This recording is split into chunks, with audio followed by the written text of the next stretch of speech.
Shade beast के गायब होते ही जंगल में फिर सन्नाटा छा गया। लेकिन ये सन्नाटा शांति का नहीं, एक तूफान से पहले की खामोशी थी।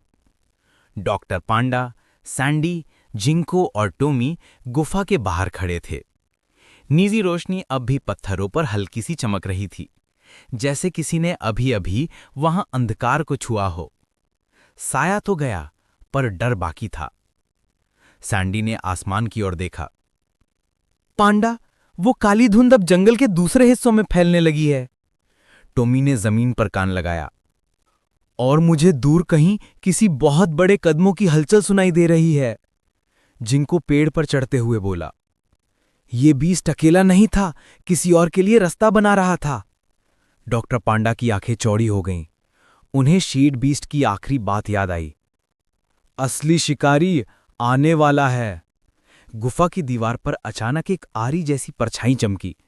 नीली रोशनी ने एक पुराना चिन्ह उभारा, एक प्राचीन नक्शा जिस पर जंगल का एक छिपा क्षेत्र बना था।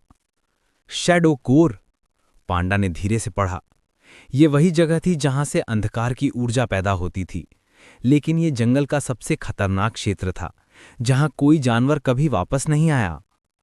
जैसे ही उन्होंने नक्शा छुआ, जमीन हिलने लगी। दूर पहाड़ी के शीर्ष पर एक विशाल अंधेरा बादल घूमने लगा और उसके बीच से दो नीली चमकती आंखें उभरीं, शेड बीस्ट से भी बड़ी और कहीं ज्यादा शक्तिशाली। अचानक जंगल के बीचों बीच पेड़ों की छाल काली होने लगी, घास राख में बदलने लगी और हवा बर्फ की तरह ठंडी हो गई। सैंडी की आंखें फैल गईं। पांडा, ये बीस्ट नहीं, ये तो खुद अंधकार की आत्मा है। जिनको चिल्लाया, जंगल के बीच वाले तालाब का पानी भी काला हो गया है।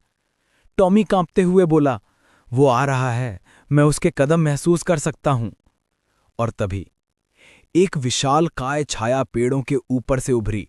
उसका आकार इतना बड़ा था कि सूरज की रोशनी भी रुक गई। उसका नाम था नाइट स्टॉकर, अंधकार का असली शिकारी।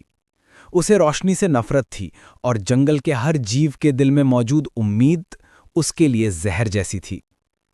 नाइट स्टॉकर गरजता हुआ आगे बढ़ा और उसके कदमों से धरती फटने लगी। ठीक उसी समय डॉक्टर पांडा को लूना लीफ की एक और गुणवत्ता याद आई।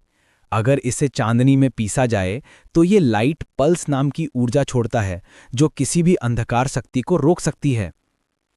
हमें मून हिल पहुंचना होगा, पांडा ने कहा। लेकिन खतरा ये था कि मून हिल तक पहुंचने के लिए उन्हें नाइट स्टॉकर के क्षेत्र से होकर जाना होगा। चारों दोस्त मून हिल की ओर दौड़ पड़े। नाइट स्टॉकर पीछे पीछे पेड़ों को कुचलता हुआ आ रहा था। अचानक एक विशालकाय छाया उनकी ओर झपटी।